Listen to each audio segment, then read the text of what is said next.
Oh ya.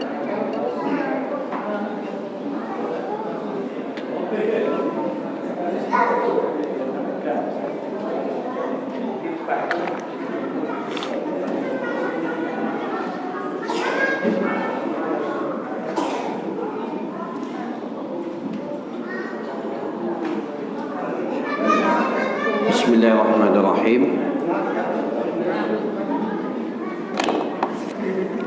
Alhamdulillahi rabbil alamin.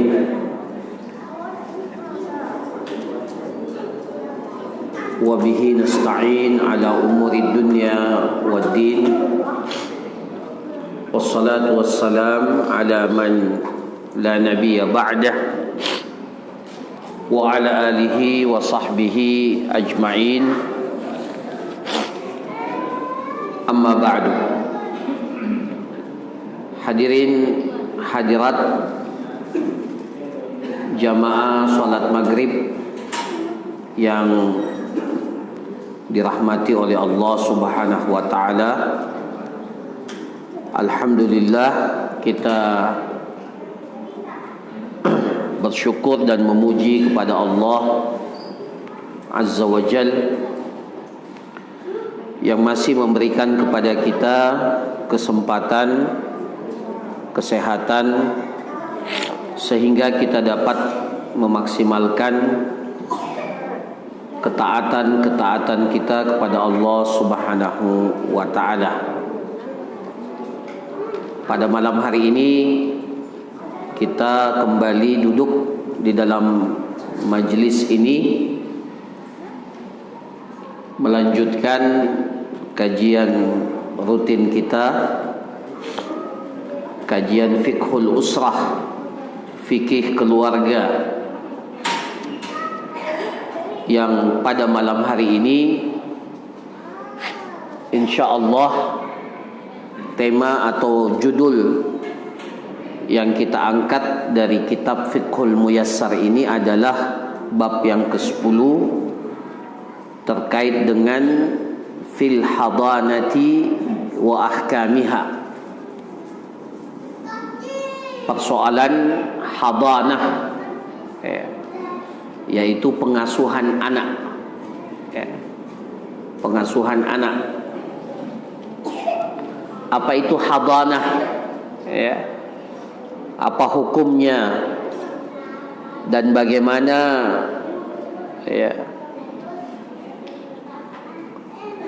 pengasuhan anak itu, konsep pengasuhan anak itu dalam Islam.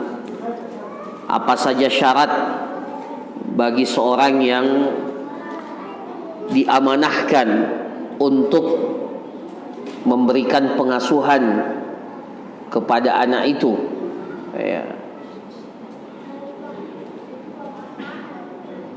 dan apa saja syarat-syaratnya. Nah, ini insyaallah akan kita jelaskan pada kesempatan ini. Para jamaah sekalian yang dirahmati oleh Allah, apa itu hadanah? Apa itu hadanah? Secara bahasa dalam kitab ini dikatakan hadanah itu adalah tarbiyatus shaghir wa riayatih. Pembinaan, tarbiyah kepada anak yang masih kecil dan penjagaan terhadap anak itu. Jadi itu yang dimaksud dengan hadanah. Pembinaan, pendidikan, tarbiyah kepada anak kecil, as-saghir. Kalau disebut as-saghir, anak kecil itu berarti anak yang masih dalam usia dini, masih usia balita. Dan belum sampai pada tingkatan anak yang sudah pandai untuk memilih, atau yang biasa disebut dengan sinnut tamyiz. Jadi ada anak itu, posisi anak itu sebelum balik itu ada dua. Anak yang berusia sebelum memiliki sinnut tamyiz, Sinnut tamyiz itu anak itu belum dewasa, belum balik, bukan dewasa, belum balik, tapi dia sudah bisa memilih, ya. Sudah bisa memilih, sudah bisa melihat ini yang baik, ini yang tidak baik, ini yang buruk, ini yang tidak pantas. Itu sudah sampai pada sinut tamyiz, kalau dia sudah bisa memilih. Nah, sebelum itu disebut dengan as-sagir, anak yang masih kecil. Nah, hadanah ini adalah hadanah yang dimaksud adalah itu tadi, ya, anak yang masih berusia belum sampai kepada usia di mana dia sudah bisa memilih.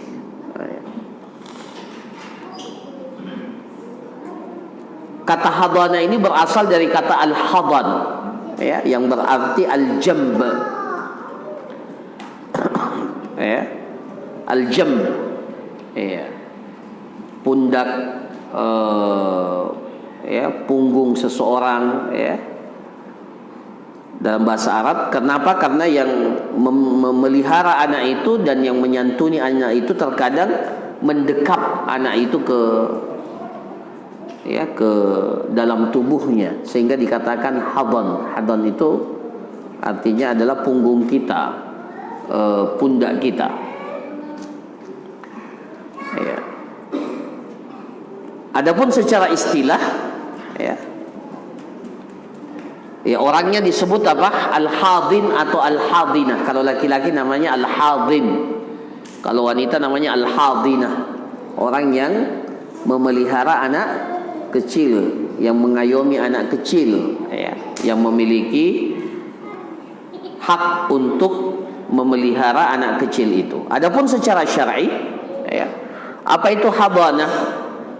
Di sini dikatakan hiya al-qiyamu bihifzi man la yumayyizu wa la yastaqillu bi amrihi. Ya, jadi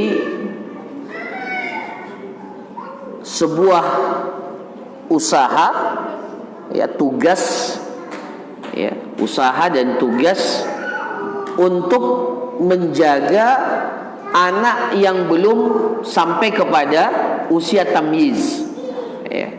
Di sini dikatakan bihifzi man la yumayyiz.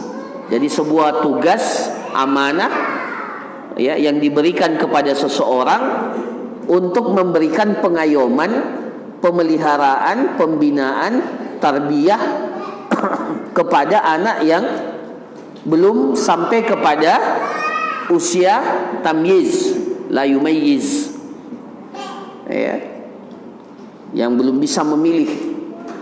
Wala yastaqillu bi amrihi, dan atau anak yang belum bisa mengurusi urusannya sendiri. Ya, ini mohon maaf, orang tua itu biasanya ada orang tua yang diberikan oleh Allah anugerah berupa keturunan, ya, tetapi di sisi yang lain dia juga itu merupakan cobaan dan ujian kesabaran bagi orang tua itu. Katakanlah, ya, ini mohon maaf, kalau diberikan anak yang memiliki keterbatasan, ya, ya, memiliki katakanlah cacat, ya, memiliki keterbatasan, ya. Ya, kalau kita di Indonesia ini mengistilahkan, iya, anak yang cacat itu, iya,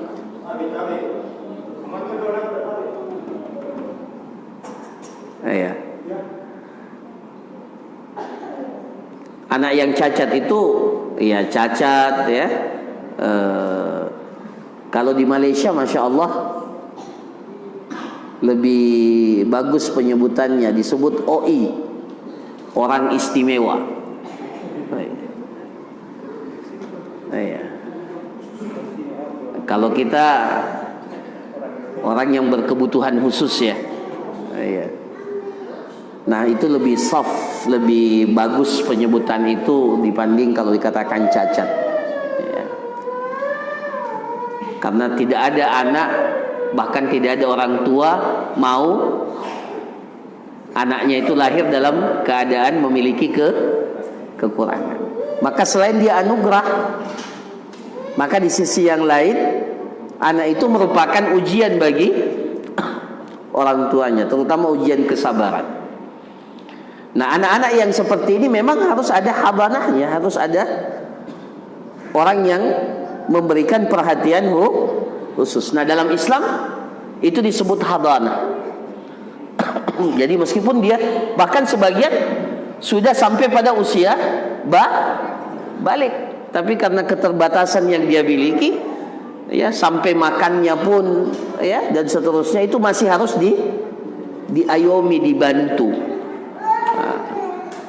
Nah, ini masuk dalam kategori habanah. Jadi habanah itu bukan hanya sebenarnya fokusnya kepada anak kecil, juga masuk kepada anak-anak yang memiliki keterbatasan, yang tidak bisa melakukan pekerjaannya dengan sendiri, ya. Jadi masih perlu bantuan orang lain, ya.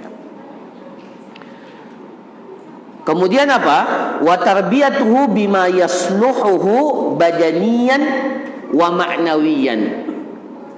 Dan hadanah itu juga adalah proses pembinaan secara fisik dan secara mental. Itu juga masuk dalam kategori hadanah. Jadi bukan hanya sekedar pemeliharaan, bukan hanya sekedar penjagaan, ya, tetapi dia juga adalah pendidikan. Pendidikan apa? Pendidikan jasmani. Anak itu dilatih jasmaninya.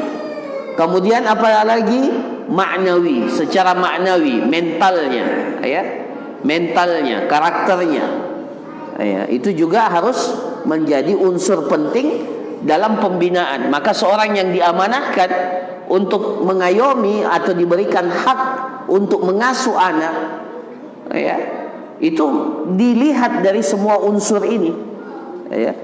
Jadi tidak diberikan hak pengasuhan anak itu kalau ternyata orangnya ini tidak memiliki kelayakan untuk mendidik anak itu. Jadi kalau umpamanya suami istri itu cerai, kemudian mereka punya anak. Nah, hukum asalnya kan kalau anaknya itu masih kecil, hukum asalnya hak hadananya itu, hak hadananya, pemeliharaan, pengasuhan anak itu diberikan kepada siapa? Kepada ibu, karena ibu tentunya memiliki sifat keibuan yang memberikan perhatian, kasih sayang yang lebih besar. Bukan berarti bapaknya tidak sayang, sayang juga. Tapi, ya, ibu itulah yang, ya, lebih memberikan perhatian. Ya, kita ini bawa bapak kan ketahuan. Kalau anak itu sakit, yang tidak bisa tidur itu siapa? Ibunya atau bapaknya? Ya, mengaku sajalah. Kadang ya karena kita mungkin sudah capek ya kerja dan seterusnya, biasanya di rumah ya kita belikan obat. Iya, kita belikan obat kita ini. Tapi yang menjaga anak itu, ya. Makanya anak itu disebut apa? Belahan jiwa. Karena apa ya? Ya, ya memang sebagian jiwa kita itu ada pada anak kita. Ya. Nah, para jamaah sekalian yang dirahmati oleh Allah, kalau ternyata sang ibu ini tidak mampu memberikan pendidikan yang baik kepada anaknya, ya, pada saat setelah terjadinya perceraian itu, maka meskipun hukum asalnya anak itu harus diserahkan kepada ibunya sebagai orang yang berhak untuk mengasuhnya, tapi kalau dia tidak bisa memberikan teladan yang baik, tidak bisa memberikan contoh yang baik, tidak mampu memberikan pengajaran yang baik kepada anaknya, maka bisa saja pengasuhan anak itu dialihkan kepada bapaknya atau kepada pihak yang lain, keluarga daripada wanita atau bapak itu, keluarga itu, untuk memberikan pengasuhan kepada anak itu. Katakan umpamanya ini, mohon maaf, kalau ibunya seorang perokok, pisah. Kemudian kehidupannya adalah kehidupan apa? Kehidupan malam. Cerai sama suaminya, umpamanya. Maka pihak pengadilan agama dalam hal ini pasti akan melihat, mempertimbangkan baik-baik apakah menjadi maslahat anak itu diberikan pengasuhan kepada ibunya, atau justru anak itu lebih maslahat kalau tinggal sama siapa? Bapaknya. Itu jadi bahan pertimbangan. Kenapa? Karena hadanah itu bukan hanya sekedar anak itu dijaga, anak itu diasuh, bukan. Juga masuk dalam kategori ini adalah pembinaan fisik, pembinaan mental, karakter, agama daripada anak itu, ya. Nah, jadi itu yang dimaksud dengan hadanah, dan penjagaan anak itu dari segala apa yang dapat merusak anak itu. Apalagi sekarang para jamaah sekalian, pekan lalu saya sudah jelaskan betapa bahayanya ya kita punya anak sekarang ini. Ya, punya anak itu ekstra ketat pengawasannya, ya, punya ekstra ketat. Ya, jangan sampai ada anak kita yang nanti ketika besar, ya, ketika ditanya apa jenis kelaminnya dia tidak tahu. Bukan laki-laki, bukan perempuan. Kan itu yang terjadi di Unhas itu. Itu bahaya itu. Jadi tanggung jawab lebih besar. Maka hadanah juga ini menjadi hal yang penting untuk kita perhatikan dengan baik, terutama ketika terjadi perceraian antara seorang suami dan istri. Jangan gara-gara perceraian itu akhirnya anak yang menjadi korban. Kebanyakannya seperti itu kan? Kebanyakannya seperti itu. Kalau mau ditelusuri, anak-anak yang pergaulannya itu katakanlah bisa dikatakan nakal, ya, itu biasanya asal muasalnya kalau mau ditelusuri itu mulai dari ketidakharmonisan pasangan suami istri. Ibu dan bapaknya tidak harmonis. Itu salah satu penyebabnya, ya, di samping penyebab-penyebab lainnya. Nah, apa hukumnya? Hukum hadanah ini dikatakan wajib, wajib fi haqqil hadin, bagi orang yang diamanahkan untuk memberikan pengasuhan anak kalau tidak ada yang lainnya. Kalau tidak ada yang lainnya maka hukumnya apa? Wajib, fardu ain, ya. Au wujid walakinnal mahdhun lam yaqbal ghairahu, atau ada yang lebih baik, tapi apa? Yang mau diasuh itu tidak bisa menerima kecuali orang itu. Paham ya? Terkadang biasanya kita ada anak yang mau diasuh ini. Ini ada anak yang mau diasuh. Dia sudah dekat sama seseorang. Katakanlah sama siapa gitu, ya. Tantenya sama ini. Padahal kita tahu masih ada yang lebih baik daripada tantenya itu, daripada neneknya ini umpamanya kan. Masih ada yang lebih baik. Tapi kalau diserahkan kepada yang lain yang lebih baik ini belum tentu dekat. Nah, maka dalam kondisi ini menjadi fardu, menjadi wajib bagi yang sudah memiliki kedekatan dengan anak itu untuk mengasuh anak itu. Kenapa? Karena kalau diberikan kepada orang yang tidak dekat, bisa saja anak itu apa? Menjadi lebih kita ingin menjaga anak ini. Akhirnya karena diberikan kepada pihak yang tidak tepat, akhirnya anak itu justru menjadi korban, ya. Jadi korban. Ya. Karena tujuan utamanya adalah penjagaan anak itu, ya.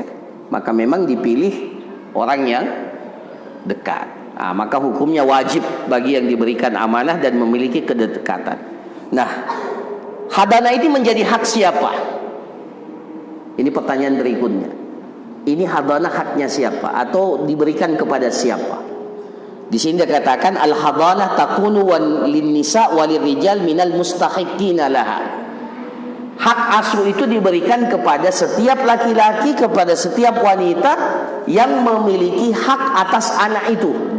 Maksudnya begini ya. Kalau suami istri itu bercerai, maka dilihat siapa di antara laki-laki dan wanita dari anak itu yang memiliki hak hubungan kekerabatan yang terdekat dengan anak itu. Nah, itu bisa saja semua diberikan hak pengasuhan. Cuma nanti pengadilanlah yang akan putuskan. Ini diberikan kepada siapa? Bisa jadi hak pengasuhan itu tidak diberikan kepada bapak dan tidak diberikan kepada ibunya. Sebab perceraian umpamanya karena bapaknya sibuk, ibunya juga sibuk, punya anak. Kalau diberikan kepada salah satunya, anaknya jadi korban. Maka bisa saja hak hadanah itu diberikan kepada siapa? Neneknya, kepada kakeknya, ya, atau kepada tantenya, atau kepada siapa yang memilih. Bahkan bisa juga kepada kakaknya, umpamanya kalau kakaknya sudah besar dan sudah dewasa dan seterusnya, dan ya sudah berkeluarga dan memiliki kesanggupan untuk itu. Jadi tidak mesti harus kepada sang ibu atau kepada sang bapak dari anak itu. Jadi siapa saja dari kalangan wanita dan laki-laki yang mustahik, yang memiliki hak pengasuhan anak itu. Kecuali di sini dikatakan illa annan nisa yuqaddamna fil hadanati ala rijal. Tapi secara umum hadanah itu diberikan kepada siapa? Kepada wanita secara umum. Didahulukan para wanita daripada laki-laki. Kenapa? Di sini dikatakan li'annahunna asfaqu wa arfaqu bis-sighar. Karena wanita itu lebih sayang, lebih lembut, lebih lembut kepada anak-anak. Makanya sampai sekarang jarang kita dapatkan ada guru TK itu, guru PAUD itu laki-laki. Kalau ada guru TK, guru PAUD laki-laki, lain-lain dirasa. Betul tidak ini? Hah? Saya tidak tahu ya, sejak ya ada atau tidak ada? Ada, tapi rata-rata apa? Ya, kalau masuk di program studi pendidikan anak usia dini TK, itu rata-rata mahasiswanya kalau ada laki-laki itu ya satu di antara berapa gitu ya. Nah, ada juga sih sebenarnya laki-laki, bahkan ada yang jadi kepala sekolah bahkan. Tapi rata-rata memang anak usia dini ini lebih cocok, lebih dekat dengan apa? Itulah salah satu kelebihan yang Allah berikan kepada seorang wanita. Dan wanita itu kuat dalam hal-hal yang seperti ini. Ya, kadang tidak bisa kita lakukan sebagai seorang laki-laki. Ya. Nah, kalau ternyata wanita-wanita yang berada di sekeliling anak itu tidak mampu, barulah diberikan kepada laki-laki. Nah, baru dalam kondisi itu. Kenapa?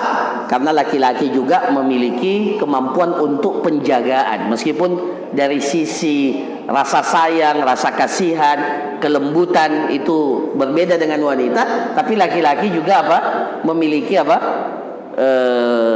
kemampuan untuk memberikan penjagaan yang maksimal kepada anak itu. Nah, para jamaah sekalian yang dirahmati oleh Allah Subhanahu wa taala, pengasuhan seorang anak ketika seorang pasangan suami istri itu masih diikat oleh ikatan pernikahan, maka tanggung jawabnya itu diberikan kepada siapa? Kedua pasangan itu, ke bapak dan ibu, suami dan istri. Ya. Tapi kalau keduanya berpisah, cerai ataupun yang lain, tidak mesti cerai ya, tidak mesti cerai, bisa saja karena khulu, bisa juga karena li'an, atau seperti yang kita jelaskan, bisa juga karena fasakh, ya, pembatalan dan seterusnya. Maka hadanah itu diberikan kepada siapa? Hukum asalnya lil kepada ibu, malam malam tungkah atau malam ya tungkah zaujan ajnabiyan minal mahdun, selama wanita itu belum dinikahi oleh laki-laki yang asing dari anak itu. Paham ya? Jadi kalau suami istri cerai dan anaknya masih kecil, ya belum tamyiz, maka hak pengasuhan anaknya itu diberikan kepada siapa? Kepada ibu.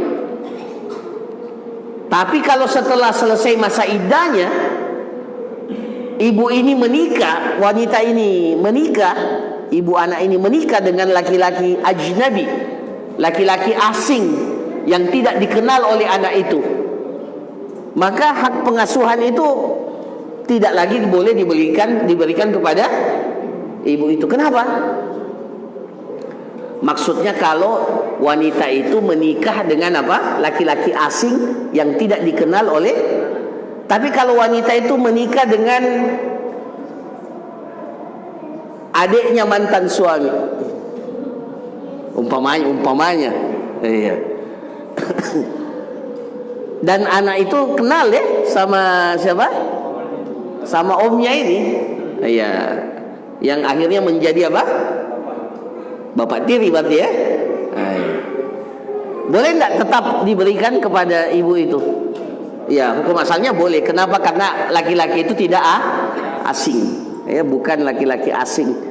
Tapi kalau orang asing dari bukan keluarga dan ya tidak dikenal oleh anak ini, maka boleh dipindahkan. Maka di sini dikatakan hukum asalnya kepada ibu selama dia tidak menikah dengan laki-laki asing. Berdasarkan sabda Rasulullah sallallahu alaihi wasallam, bagi wanita yang telah dicerai oleh suaminya dan ya lil mar'ati allati talaqaha zawjuha wa arada an yantazi'a waladaha minha, ya, dan suaminya ini, mantan suaminya ingin mengambil apa? Anaknya dari mantan istri. Dia ingin merebut anaknya dari mantan istrinya, sang suami, mantan suami. Maka Rasulullah katakan, anti ahakku bihi malam tankihi. Engkau wahai istri, mantan istri, itu lebih berhak untuk memelihara anak ini selama engkau belum menikah, belum dinikahi oleh laki-laki lain. Jadi sebelum dia menikah, maka hak pengasuhan itu kepada siapa? Kepada sang ibu. Ya. Nah, para jamaah sekalian yang dirahmati oleh Allah, kita sudah jelaskan tadi apa saja yang perlu diperhatikan. Jadi yang diperhatikan dalam hadanah itu penjagaan kepada anak itu, ya, kemudian mengawasi, ya, dan menjauhkan anak itu dari segala hal yang dapat mengganggu baik secara fisik ataupun kejiwaan, psikis, ya. Begitu pula memberikan tarbiyah sampai dia besar, ya. Intinya semua apa yang dibutuhkan oleh anak itu harus diberikan selama masa pengasuhan, penjagaan secara zahir, penjagaan secara batin, semuanya harus dilakukan. Nah, apa syarat orang yang diberikan amanah untuk mengasuh anak? Pertama, harus Islam. Harus apa? Islam. Kenapa? Jadi hak hadanah itu harus Islam. Katakanlah suami istri berpisah karena salah satunya murtad, umpamanya salah satunya murtad. Kan penyebab perpisahan juga bisa jadi gara-gara perpindahan agama. Apalagi kalau suaminya murtad. Ya. Maka boleh tidak pengasuhan kalau umpamanya istrinya yang murtad? Boleh tidak diberikan hak pengasuhan kepada ibu itu? Dalam Islam tidak boleh, ya. Meskipun dia ibu, ya. Selama dia tidak Islam, maka pengasuhan itu tidak boleh diberikan kepada orang kafir, ya. Ya. Kenapa? Ya jelas, keislaman anak ini harus dijaga. Jangan sampai karena ikut ibunya yang murtad atau ikut bapaknya yang murtad, akhirnya ikut juga. Makanya banyak keluarga keluarga, atau bukan banyak ya, ada keluarga-keluarga itu anak itu tidak jelas identitasnya, apakah ikut bapaknya atau ikut ibunya. Idul Fitri semua pakai makan ketupat, pas Natalan semua ikut Christmas, ya, nyanyi-nyanyi dan seterusnya, tidak jelas identitasnya. Ada kan model-model keluarga seperti itu. Nah ini tidak boleh. Dalam Islam identitas agama itu penting. Maka tidak boleh hak pengasuhan itu diberikan kepada orang kafir. Sudah masuk waktu ya?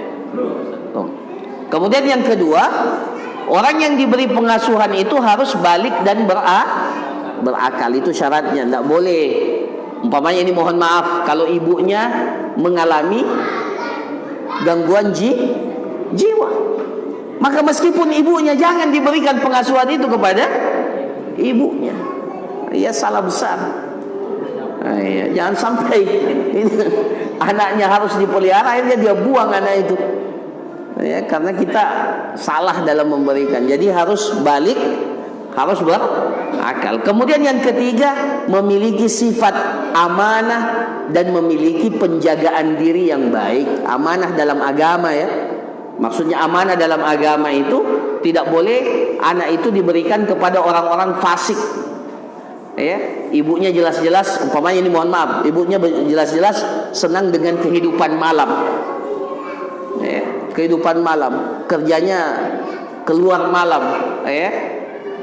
Jangan diberikan pengasuhan meskipun dia ibunya. Rusak anak itu. Dalam Islam tidak boleh diberikan hak pengasuhan itu kepada yang memiliki sifat iffah, penjagaan diri. Kemudian yang keempat, memiliki kesanggupan untuk mengurusi anak, ya, anak ini baik secara fisik ataupun secara harta. Jadi ada kemampuan finansial, ya, ada kemampuan fisik yang dia miliki dan kemampuan apa? Dari sisi harta. Ibunya berhak untuk mengasuh, tapi kalau diberikan kepada ibunya ini apa?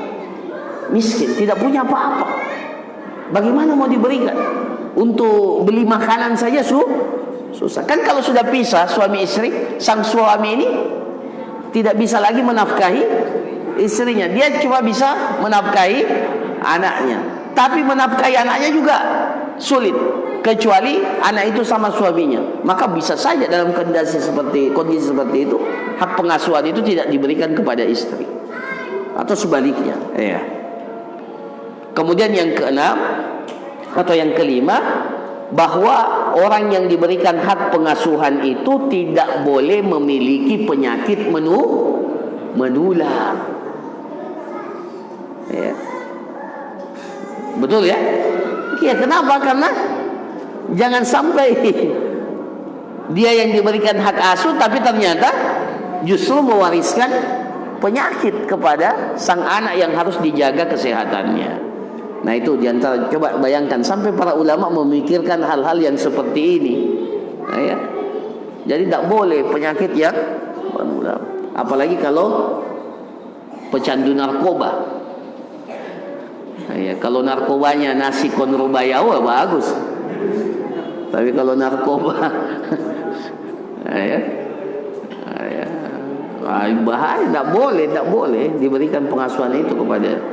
Yang merokok saja kan harusnya tidak boleh diberikan hak pengasuhan itu. Kalau ibunya merokok umpamanya, masa kita mau anak kita ini diasuh oleh seorang wanita yang sementara ya dia juga menjaga dirinya itu tidak mampu karena dia perokok berat umpamanya, apalagi peminum minuman keras. Ya. Kemudian yang keenam, dia memiliki kecakapan dalam pengelolaan harta. Rasyid namanya ya.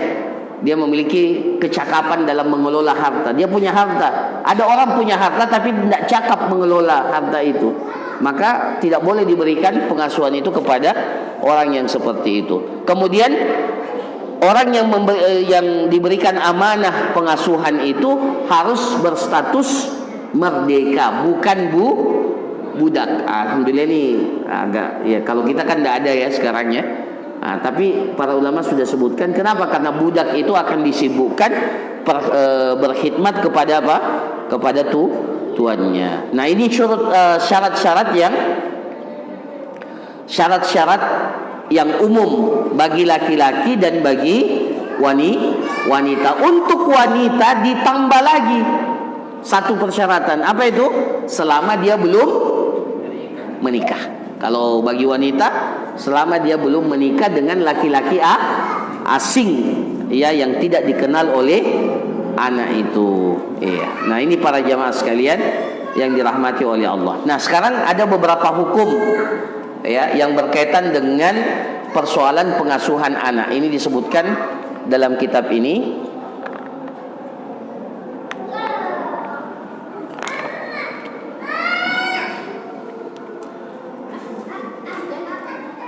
Ya.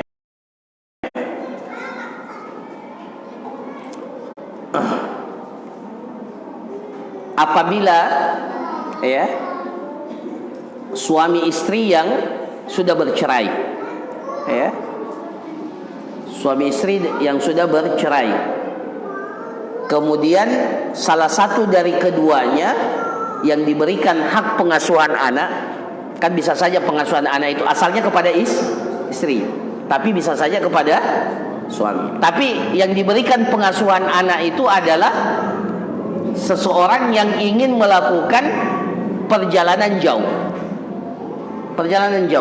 ya, musafir, dan safarnya itu bukan dengan tujuan untuk bukan dengan tujuan untuk memberikan kemudaratan kepada anak itu. Umpamanya sang suami yang diberikan hak untuk mengasuh anak, atau istri yang diberikan hak mengasuh anak, suatu saat ingin melakukan perjalanan jauh. Apakah anaknya itu pada saat dia melakukan perjalanan dikembalikan kepada suami, atau suami yang akan melakukan, yang diberikan hak pengasuhan anak itu harus mengembalikan atau menitipkan sementara anak itu kepada mantan istri atau tidak, atau dibawa sama-sama anak itu? Bagaimana para jamaah sekalian? Nah, di sini katakan, kalau dia ingin melakukan safar, salah satu daripada pasangan suami istri yang diberikan hak untuk mengasuh anak, perjalanannya jauh, dan wakanat tariku amina, daerah yang akan dituju dan tempat atau jalan menuju tempat dituju itu adalah jalan yang aman. Ini disebutkan dalam kitab-kitab fikih dulu. Kenapa? Karena di tengah jalan dulu banyak perampok dan perompak. Ya, begal. Ya, kalau sekarang begal. Ya, dan seterusnya, ya. Maka di sini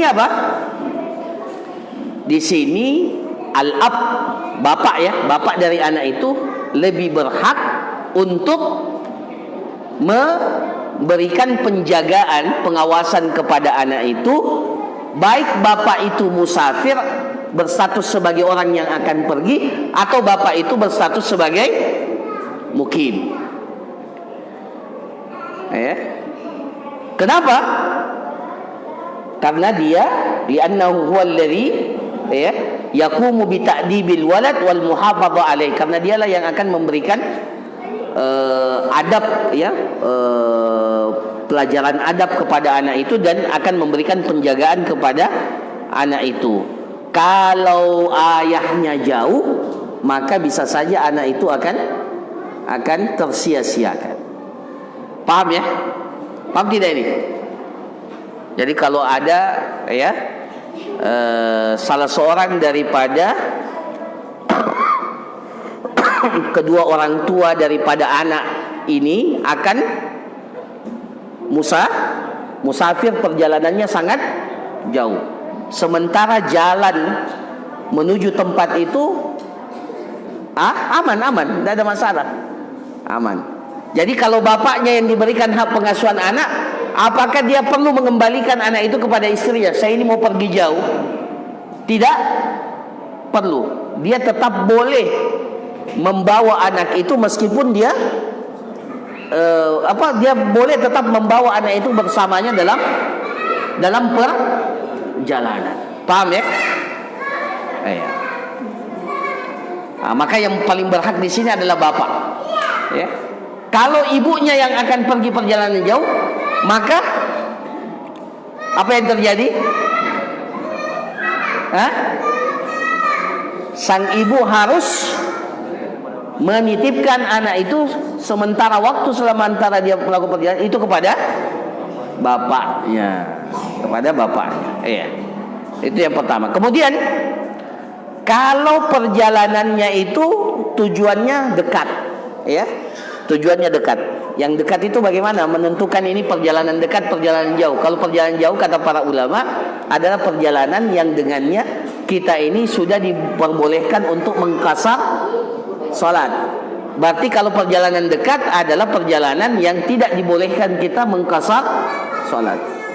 Contohnya orang Goa mau ke Makassar. Itu musafir tidak? Kalau dia mengatakan musafir, kenapa musafir?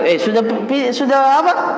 Sudah keluar dari daerah. Iya betul keluar daerah, tapi tidak ada yang mengatakan, orang Goa sendiri tidak ada yang kalau mau ke Makassar siap-siap bekal dulu. Iya. Bahwa tidak ada itu kan? Berarti kalau ke Makassar itu bukan musafir. Jadi kalau perjalanannya bukan perjalanan kasar, maka hukum asalnya habanah itu milik siapa? Ibu.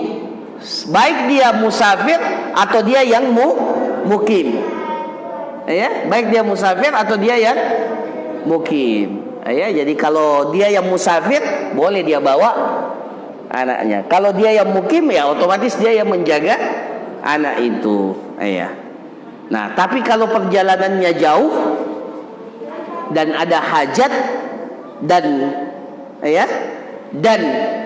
jalanan tidak aman, maka hukum asalnya diberikan kepada siapa habanah itu? Diberikan kepada siapa yang mukim, apakah bapaknya atau ibunya. Jadi kalau ibunya yang musafir, yang mukim bapaknya yang ambil pengasuhan anak. Tapi kalau bapaknya yang musafir, maka ibunya yang mengasuh anak itu. Kalau jalanan tersebut itu tidak, daerah yang dituju itu tidak aman. Ini dulu ya.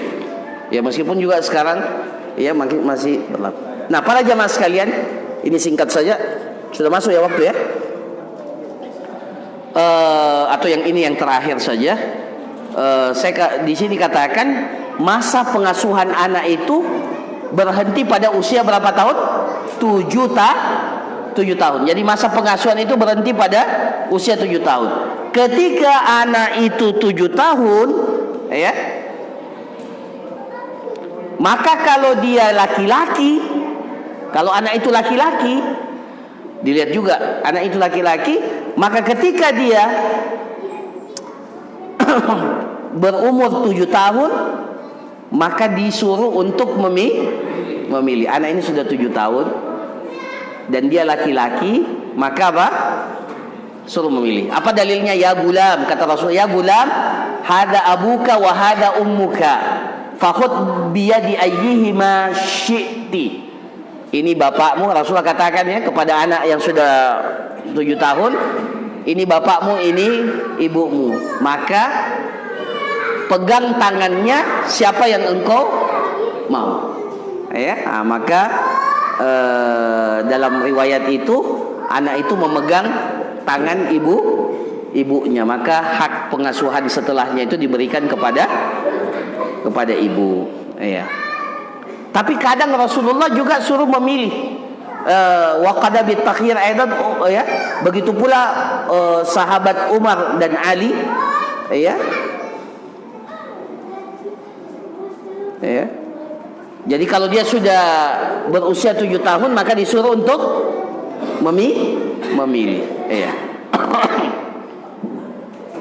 Tapi sahabat Umar dan sahabat Ali bukan usia 7 tahun. Kalau dia sudah balik, ya. Kalau dia sudah balik. Jadi kalau masih 7 tahun itu belum. Tapi Rasulullah pernah memberikan pilihan itu kepada anak yang berusia 7 tahun. 7 tahun sudah balik belum? Belum, tapi sudah tamyiz insyaallah. Sudah tamyiz. Tapi Umar dan siapa? Ali itu kalau dia sudah balik, ya.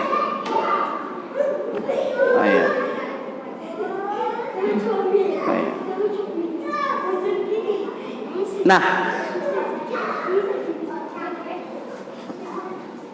kalau anak itu memilih bapaknya, maka dalam kitab-kitab fikih, ya ini yang terakhir ya.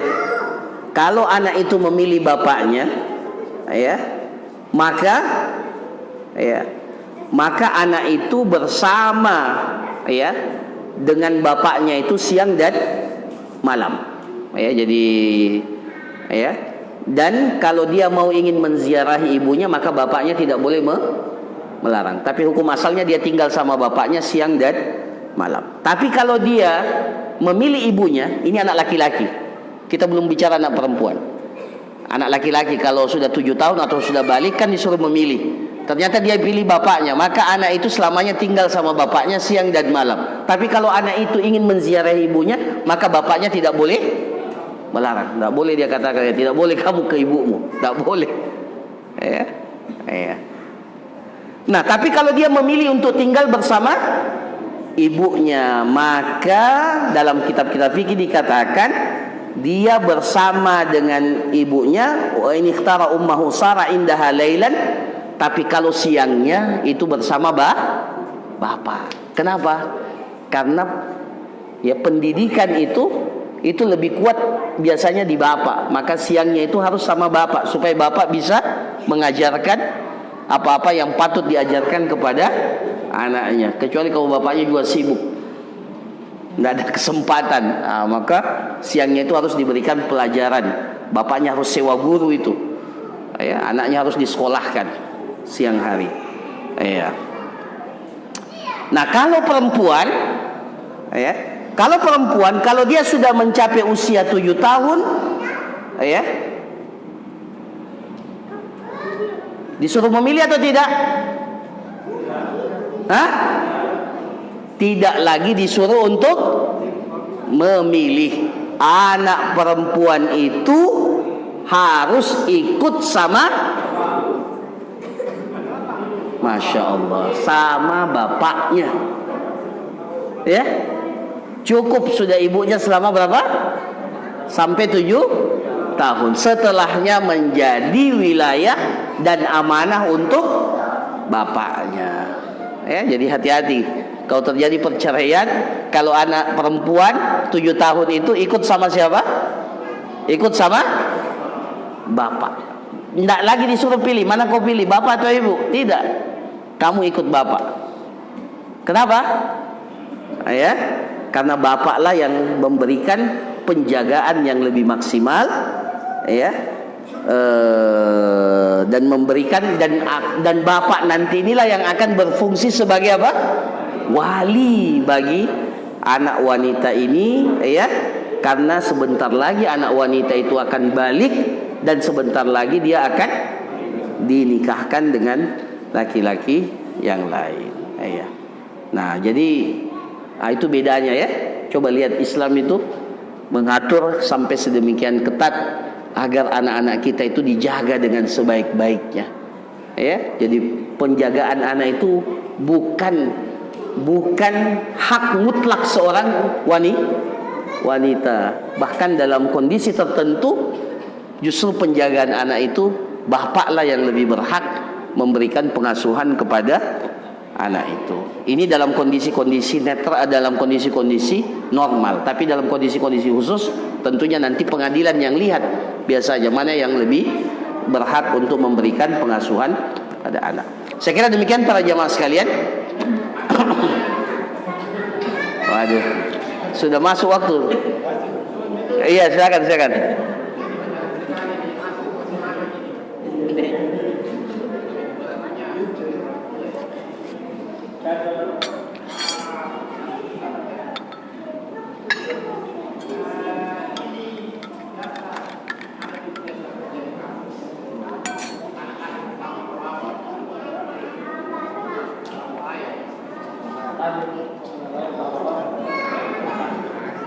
Kenapa? Ya.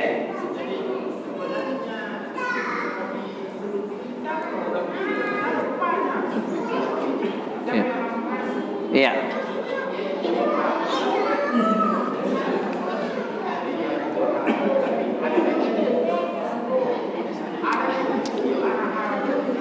Hah? Anak haram. Ya. Hasil perzinahan. Ya, hasil perzinahan. Apakah disebut anak haram? Ya. Oke. Masya Allah. 3 ya.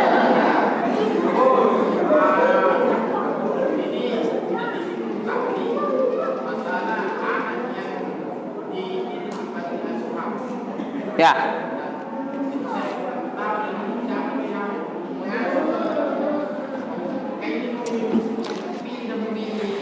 Ya. Ya. Di panti asuhan.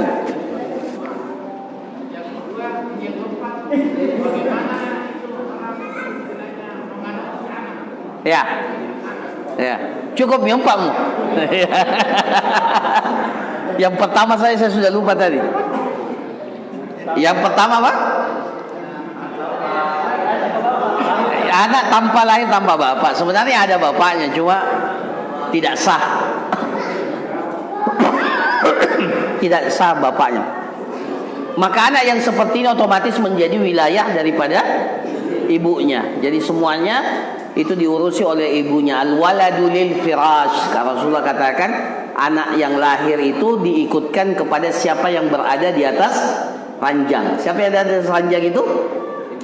Siapa yang melahirkan? Ibu, bukan bapak. Maka dinisbatkan kepada ibu. Ya, jadi hak asuhnya mutlak menjadi ibunya. Ya. Adil tidak? Ya adil. Ya, kenapa mau berzina? Ya. Kemudian yang kedua, anak haram. Ada tidak anak haram? Istilah kita ada ya, ada anak haram. Tapi sebenarnya tidak ada anak yang haram itu. Ya. Makanya para ulama kita katakan semua anak yang lahir karena perzinahan, maka hukum asalnya statusnya itu sama dengan anak yang lahir dalam keadaan dari bapak dan ibu yang sah. Ya, semuanya. Yang berdosa itu siapa? Yang haram itu siapa? Perbuatan orang tuanya. Itu yang haram itu. Anaknya tidak haram. Ya, maka tidak ada alasan bagi seorang wanita yang mengandung anak hasil perzinahan, tidak ada alasan baginya untuk menggugurkan bayi yang sedang dikandung. Kalau dia menggugurkan, sudah berzina, membunuh jiwa manusia lagi. Itu 2 kali lipat dosanya. Maka tidak boleh dia bilang ini anak haram. Tidak, Anda yang haram melakukan yang haram. Sementara anak ini adalah anak yang kullu mauludin yuladu alal fitrah. Setiap anak itu dilahirkan dalam keadaan fitrah. Itu yang kedua. Kemudian yang ketiga, apa tuh? Anak di panti asuhan. Ini anak di panti asuhan, ya kalau sekarang sebenarnya sebagian itu punya orang tua. Tapi orang tuanya tidak sanggup memberikan pengasuhan karena miskin biasanya. Kan kita tadi bilang tadi, salah satu sebab dikatakan orang itu boleh diberikan hak pengasuhan kalau dia memiliki harta yang bisa. Tapi kalau orang tuanya miskin, maka hak pengasuhan itu boleh diberikan kepada pihak yang lain yang dapat mengasuh anak itu. Kalau ada dari keluarganya, maka harusnya dari keluarganya itu. Tapi kalau tidak ada, maka sekarang ada namanya panti, namanya saja panti asuhan, pengasuhan. Ya. Oke. Kemudian yang keempat, boleh tidak mengadopsi anak? Boleh, dalam Islam boleh kita mengadopsi anak. Cuma satu yang dilarang, tidak boleh nasabnya anak itu dinisbatkan kepada orang tua yang mengadopsinya. Umpamanya siapa? A mengadopsi B. B ini bukan anaknya, tapi dia anak adopsi, anak angkat istilahnya. Tidak boleh dikatakan B bin A atau B binti A. Tidak boleh.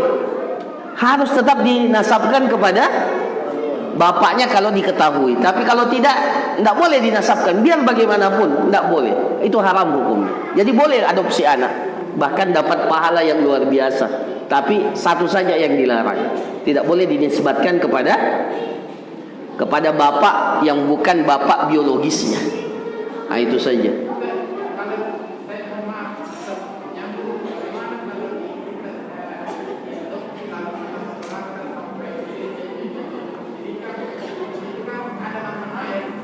Iya.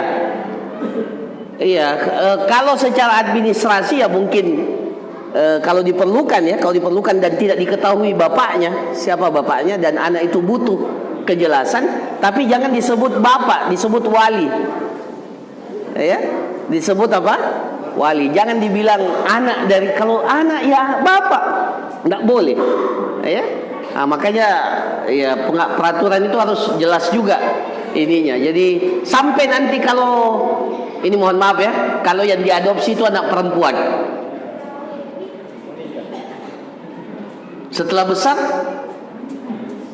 boleh nggak dia nikahi anak itu? Justru bagus kalau dia nikahi. Iya, otomatis dia jadi mahram dia. Karena dia mau lihat kepada wanita sudah tidak boleh, namanya sudah besar. Iya. Ya, betul tidak? Dan dia juga tidak berhak jadi wali kepada wanita itu. Walinya wali hakim nanti kalau tidak jelas siapa bapaknya. Ya, nah, jadi seperti itu. Yang jelas tidak boleh dinisbatkan, nasabnya tidak boleh. Ya, semaksimal mungkin. Ya, kalau persoalan administrasi ya mungkin kita masih bisa pahami ya, karena biasanya sekolah tidak mau terima kalau tidak jelas siapa bapaknya. Nah, tapi hal-hal yang sifatnya nanti bersentuhan dengan syariat harus dijelaskan. Bahkan anak itu harus sudah dikasih tahu, saya ini bukan bapakmu. Kalau dia sudah siap, ya, mau dia menangis mau apa, tapi dia harus tahu saya ini bukan bapakmu. Ada sebenarnya caranya. Kalau diadopsi sejak kecil, ada caranya. Caranya apa? Disusui. Nah, itu supaya jadi anak sepersusuan. Nah, itu caranya. Pakai pelajaran yang lalu ya. Nah, itu caranya. Kalau mau bukan dinisbatkan supaya halal. Bukan halal, supaya dia jadi mahram, bukan halal. Kalau halal bisa dinikahi justru. Jadi mahram. Iya, itu dia. Saya kira demikian para jamaah sekalian. Waduh. Iya. Iya. Saya kan waktu itu berpisah sama istri, istilahnya pengadilan itu bisa goib ceritanya. Istri tidak bisa dihadirkan karena tidak keadaannya. Akhirnya terputuslah pengadilan cerai. Iya. Saya nggak tahu apa betul anak langsung jatuh kepada saya, tapi dari pengadilan itu tidak mengeluarkan semacam surat kasus anak. Iya. Anak saya itu waktu itu cerai itu yang cewek bungsu 4 tahun. Iya. Yang kakak-kakaknya umur 12 tahun dan 13 tahun. Iya. Sampai sekarang alhamdulillah masih sama saya semua. Alhamdulillah. Iya. Maksudnya dengan tidak adanya semacam surat itu, apakah tidak menjadi masalah kemudian hari bahwa anak itu tidak akan ibunya Tapi ibunya sekarang di mana? Sudah ada. Tapi alhamdulillah tidak pernah mempersoalkan. Tidak pernah mempersoalkan, alhamdulillah. Berarti kalau pengadilan tidak putuskan, kalau pengadilan tidak putuskan berarti secara hukum asal boleh bapak, boleh ibu. Kalau pengadilan tidak putuskan, mungkin dilihat oleh pengadilan bapak dan ibu punya hak yang sama. Mungkin ya, wallahu alam. Bisa saja itu. Jadi kalau ibunya tidak permasalahkan, alhamdulillah. Iya, alhamdulillah. Cuma kalau anaknya mau mengunjungi ibunya jangan dilarang. Iya, itu saja. Ya, begitu pula sebaliknya. Iya. Iya. Alhamdulillah, alhamdulillah. Iya. Subhanakallahumma rabbana wa bihamdika asyhadu an la ilaha illa anta astaghfiruka wa atubu ilaik wa sallallahu ala nabiyyina Muhammad wa ala alihi washabihi ajmain. Assalamualaikum warahmatullahi wabarakatuh.